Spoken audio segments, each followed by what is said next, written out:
Meus queridos, nós estamos no primeiro domingo do tempo do Advento. A palavra Advento vem do latim adventus, ad e o verbo venire. O prefixo ad significa para e o verbo venire significa vir. Alguém virá para algo. Então, advenire, adventus, é a vinda, é a espera de alguém que vem. Essa palavra latina vem do grego, de uma palavra grega que é parousia. Já devem ter escutado falar parousia, né, no português. E parousia no grego também tem o mesmo significado, né? A espera, a aproximação, a vinda de alguém. Na época bíblica, essa palavra parousia, ela acabou sendo empregada a um evento social, quando o imperador romano ia visitar alguma cidade, né? Naquela época, o Império Romano era circunscrito, né, geograficamente por um espaço gigantesco. Toda a Europa, a Ásia e grandes partes também do Oriente, tudo era Império Romano.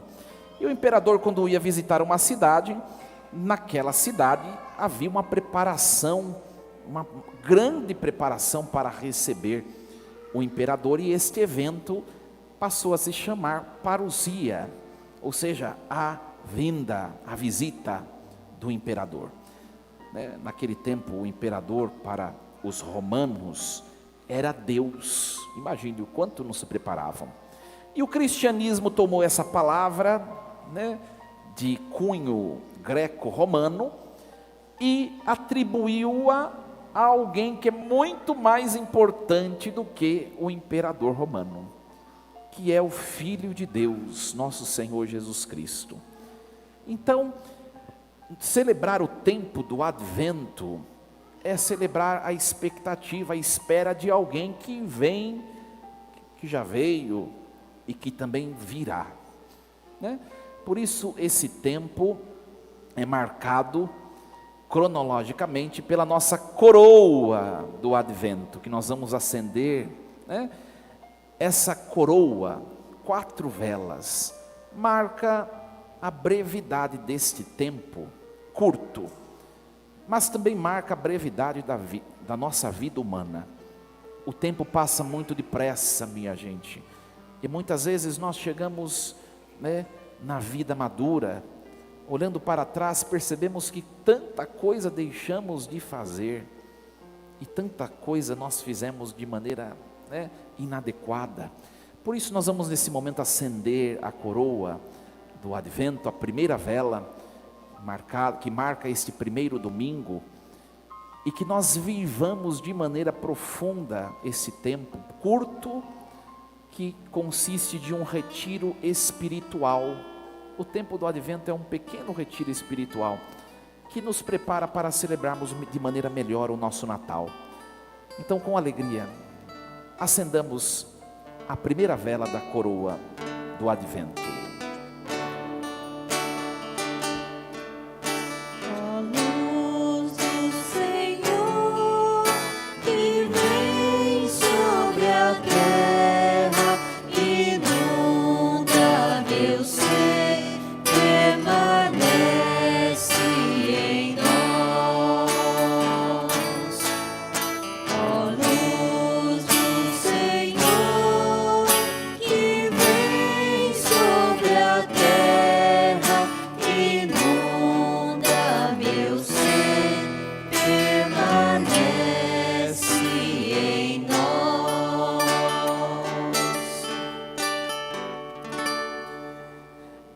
E aí, minha gente, nós podemos nos perguntar, né? O que é se preparar? E se preparar para quê? Né? Olha, nós podemos comparar esse tempo com o fato de quando nós recebemos uma visita na nossa casa. Vocês já receberam visita inesperada? Sabe, gente que vai sem avisar? É gostoso, né? É horrível. Pois é, porque vai encontrar tudo bagunçado, peças íntimas penduradas no banheiro, né? E a pessoa, posso ir no banheiro? Né? E vai encontrar roupa jogada, né? E coisas. Ora, isso não é legal, não é? Eu, quando vou na casa dos outros, eu não ligo, né? Mas para a pessoa talvez não seja legal. Então, isso pode acontecer conosco quando Deus nos chamar. A casa, o coração, a alma, a vida estar desarrumada, né? Quando vem uma visita, você tem que pelo menos dar uma limpadinha, né? Onde o padre passa, né? Como diz o ditado, né? Só que a pessoa não pode arrastar alguma coisa, senão ela vai ver o que tem por baixo, né?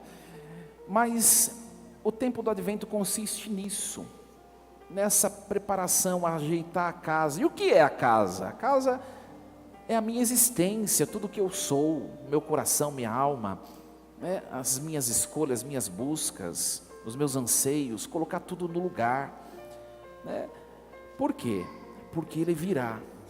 E você vai perguntar, mas Ele já veio, né? Pois é, mas existem duas vindas.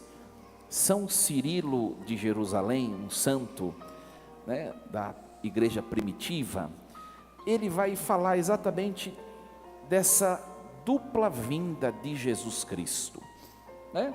Aliás, ele nasceu também duas vezes, né? Ele foi gerado antes de todos os séculos, como nós professamos a fé no credo niceno-constantinopolitano. Ele foi gerado, não criado, antes de todos os séculos. Ele nasce do Pai de maneira incessante, nasceu na eternidade do Pai, e nasceu na história, no tempo, do ventre da Virgem Maria.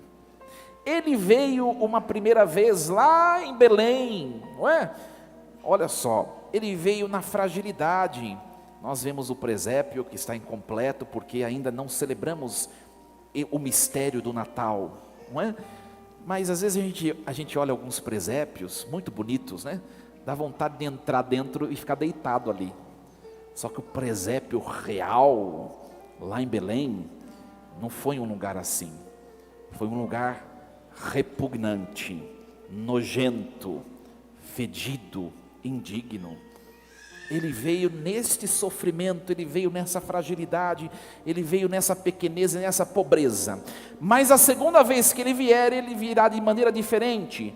Ele virá na glória, ele virá no poder e na realeza.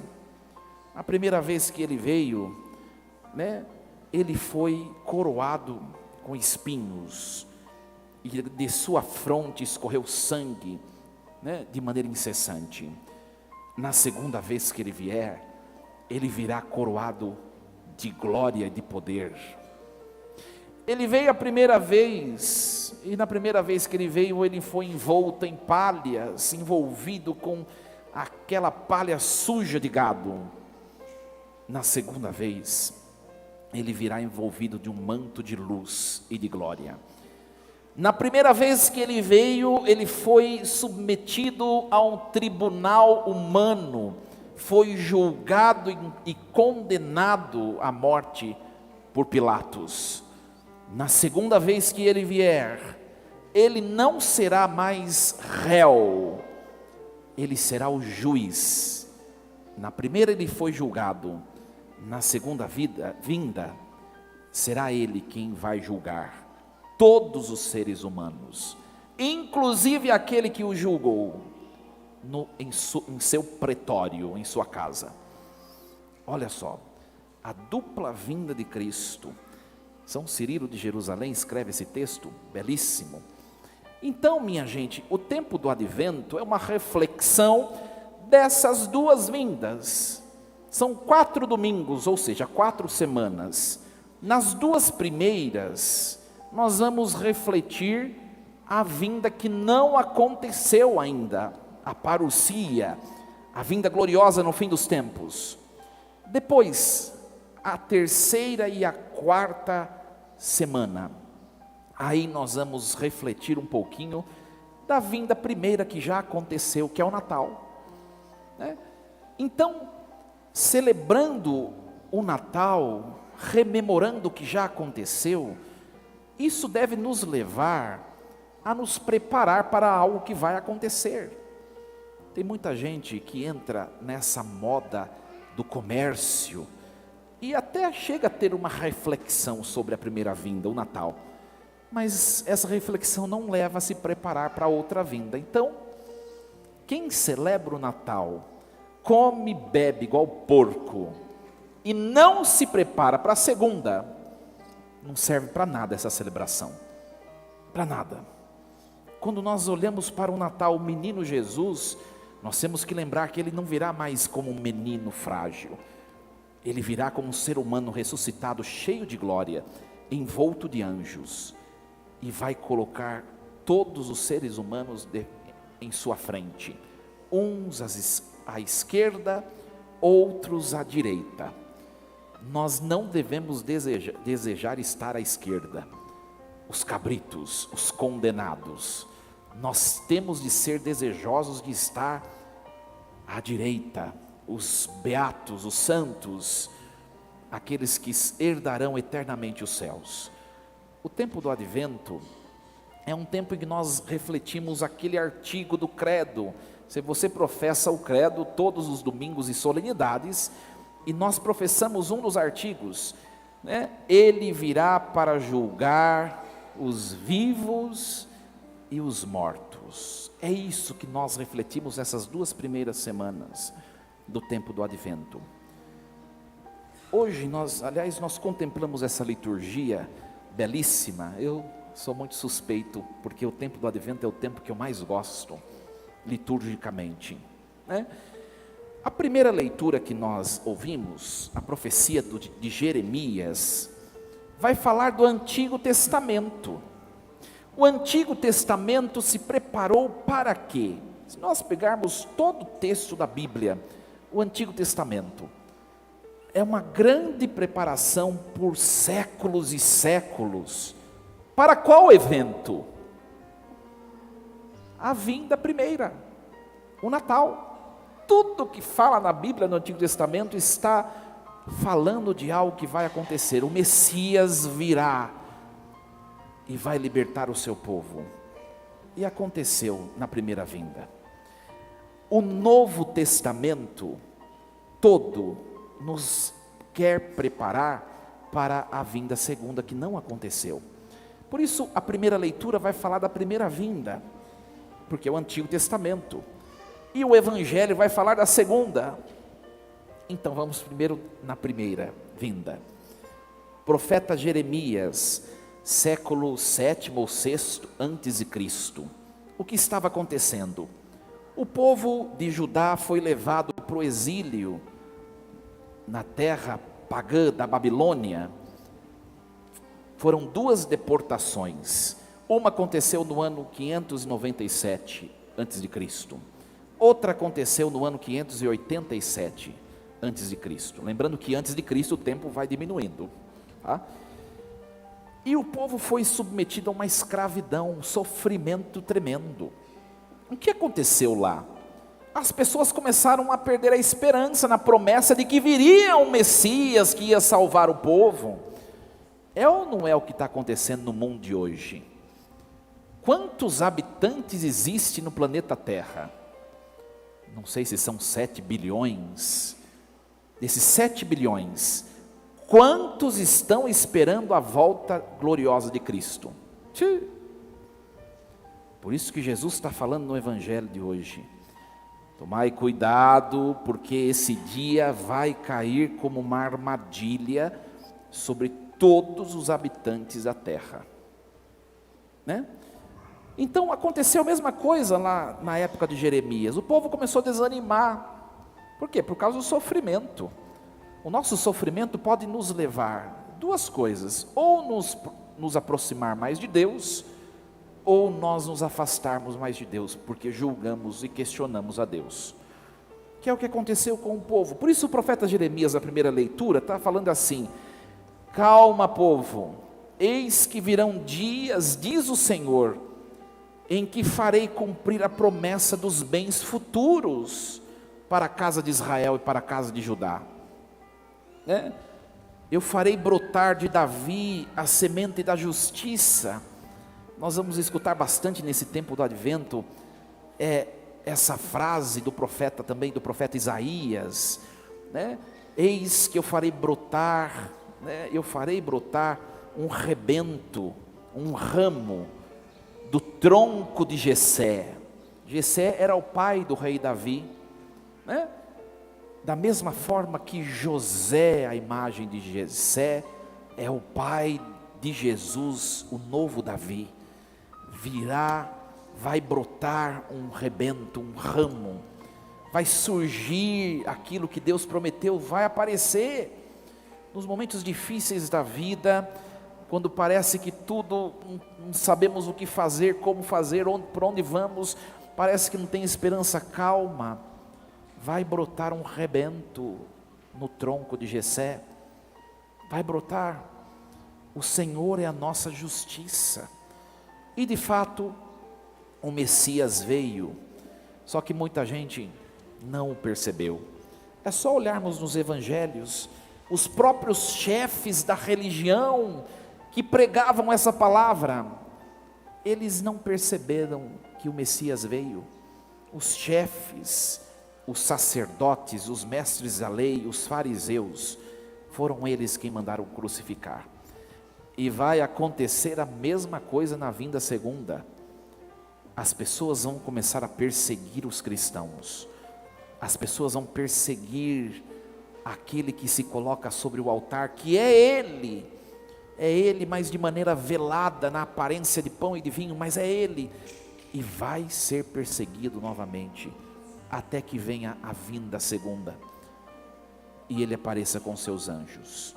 Por isso Jesus fala, cuidado, tomai cuidado, a vossa libertação está próxima. Mas esse próximo de Jesus já passaram 2000 anos, esse próximo. O que é próximo para Deus, para nós talvez não o seja, mas vai acontecer.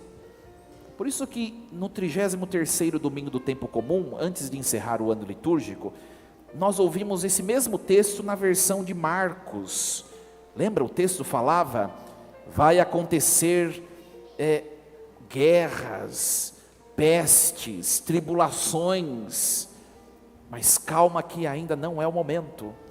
Na história humana, quantas pestes, doenças, tribulações, quantas guerras já não aconteceram? O que o evangelista pretende? Nos levar a perceber que pode ser que essas guerras que estão acontecendo hoje sejam as últimas, e Ele esteja às portas, nós não sabemos. Então, minha gente, o tempo do advento é uma reflexão exatamente sobre isso. Ele virá, e como vai nos encontrar? Se nós morrermos antes da sua vinda gloriosa, na morte, o que acontece? Corpo e alma se separam. O corpo é sepultado ou cremado. A alma imediatamente é julgada por Cristo. É o momento mais importante da nossa vida. Se a gente perguntar para qualquer pessoa por aí, qual foi ou será o momento mais importante da sua vida? Todo mundo vai falar um monte de coisa, menos a morte. Só que tudo que as pessoas falarem, vai acabar e passar. E a morte, o ato da morte, que é o ato do juízo particular, vai determinar a nossa eternidade. Se é uma eternidade no céu, junto de Deus e dos santos e dos anjos, ou se é uma eternidade longe de Deus, junto com o demônio, os demônios. E aí? Por isso, quando você vai morrer? Quem quer morrer hoje aí? Fique esperto. Se o anjo exterminador bater na porta, não tem mais jeito. Por isso, se prepare, Desejemos uma morte bem morrida. Olha só. Ai, padre, que horror. Por quê? Porque nós seremos julgados. E aí Jesus, no evangelho de hoje, ele está falando o quê? as coisas que podem nos atrapalhar nesse processo de entrar no céu. Aí ele vai falar: tomai cuidado para que os vossos corações não fiquem insensíveis. O que significa insensibilidade, que foi traduzido com essa palavra para a língua portuguesa, né? A palavra grega é paressosim, na verdade significa peso, de gravidade. Tomai cuidado para que os vossos corações não se tornem pesados, ou seja, carregando coisas que não são necessárias, e você fique barrado na porta do céu. E é bem verdade, minha gente. Quantas vezes a gente vai se acostumando com os nossos pecados? Quantas vezes a gente vai se acostumando, né, com os nossos defeitos? Tem gente que fala assim: eu sou desse jeito e não vou mudar. Pois é, bonitão. Se não mudar, vai ficar preso no purgatório, sendo torrado até mudar. Não é melhor mudar agora? Tomai cuidado para que os vossos corações não fiquem insensíveis. Insensibilidade é a incapacidade de perceber que a gente precisa sempre evoluir. Tem gente que fica estagnado. Pode ver, se você está estagnado em alguma das dimensões da sua existência, é porque você já está insensível, acostumado. Nós temos de viver a nossa vida aqui, não como uma estadia permanente, mas nós temos que viver essa vida como peregrinos. Hoje nós estamos aqui, amanhã não estamos mais, e nós devemos nos preparar para isso. Os nossos corações não ficarem enraizados aqui, né? Tem gente que fica estagnado na vida profissional, não enxerga, não vislumbra, né? Não vislumbra as coisas que Deus tem à frente, não melhora, não se prepara melhor, não vive melhor a vida profissional. Tem gente que fica estagnado a vida conjugal, aquele casamento medíocre, na mesmice, não se inovam, não se renovam, não celebram a vida conjugal. Tem gente que fica estagnado na vida de fé. Eu vou na missa lá, né, no fim de semana, e durante a semana eu vivo pior que pagão, e vai levando a vida assim por anos, e ainda procura, que eu tenho falado, a missa mais rápida, para fazer rapidinho para Deus. Vida espiritual estagnada. Tem gente que vive a vida estagnada na sua própria interioridade, pessoa relaxada, que não busca melhorar a sua vida corporal, a sua saúde, não busca crescer, não busca ser melhor, não busca evoluir. É isso que Jesus está falando: cuidado para que vós não vos torneis insensíveis. Olha só como é desafiador ir para o céu. Quem não vive bem aqui, minha gente, vai ficar travado lá na porta. Porque o céu, sabe quem que habita o céu? Quem? Os santos. E quem são os santos? São aqueles que atingiram um estado de perfeição humana, viveram bem neste mundo, né? Tem gente que já se acha já a última bolacha do pacote, né? Bem a traquinas da superfície do pacote. Eu estou ótimo. Aí você vai olhar a pessoa lá pergunta para a turma de casa como é a pessoa, né? Parece um demônio. Não tem nada de ótimo. Por isso que Paulo hoje na segunda leitura está falando assim: olha, vós já estáis vivendo de um modo que agrada a Deus. Já estáis vivendo assim, mas fazei progressos ainda maiores. Paulo está falando para a comunidade tessalônica: vocês estão pensando que está tudo certo? Pode ser melhor. Quem está tudo certo são os que já estão lá. Aí já está tudo certo. Nós estamos aqui, não tem nada certo. Dá para melhorar um pouco mais. né? Aí se eu pergunto, eu pego um casal, por exemplo, né? Tirar um casal da assembleia agora, vamos ali na salinha de atendimento, vou atender individualmente, um por um. Você está bem? Você vive bem? A pessoa vai dizer, padre, eu estou bem, está tudo caminhando bem, né? O marido fala isso, né? Está tudo bem, caminhando bem. Aí, então tá bom, pode sair. Aí chama a esposa. O seu marido é o melhor marido do mundo? Ai, padre, não. Ou seja, ou ela fala demais, tem a língua solta, ou ele se tornou insensível, pensando que não tem o que melhorar. Consegue perceber? Né? A mesma coisa um padre, né? Tá tudo bem, está fazendo o seu melhor, mas ainda tem muita coisa que poderia ter sido feita e não foi. E o tempo passou, já era. Por isso nosso hoje, minha gente, é a oportunidade que Deus nos dá para nós percebermos se não estamos insensíveis interiormente. E aí Jesus ele vai falar 3 coisas perigosas que podem nos tornar insensíveis: a gula, a embriaguez e as preocupações da vida. A gula, kraipale do grego, significa, tanto gula quanto a embriaguez, significa apego de maneira desordenadas aos bens da criação. Por exemplo, a comida, comer é um bem ou um mal? Mas você olha a sua barriga e fala, está sendo um mal, né, padre? Não, comer é um bem. Comer demais é um mal, é um pecado grave. Beber é um bem. Qual bebida? Qualquer que você quiser. Beber demais é um mal, né? Até refrigerante. Quem bebe em excesso, qualquer coisa que seja lícita, comete o pecado da gula, né? Não é só bebida alcoólica, não. O sexo é um bem? Foi Deus que criou, senão Deus não pode criar nada de mal. O sexo desordenado, incontinente, imprudente, se torna um mal.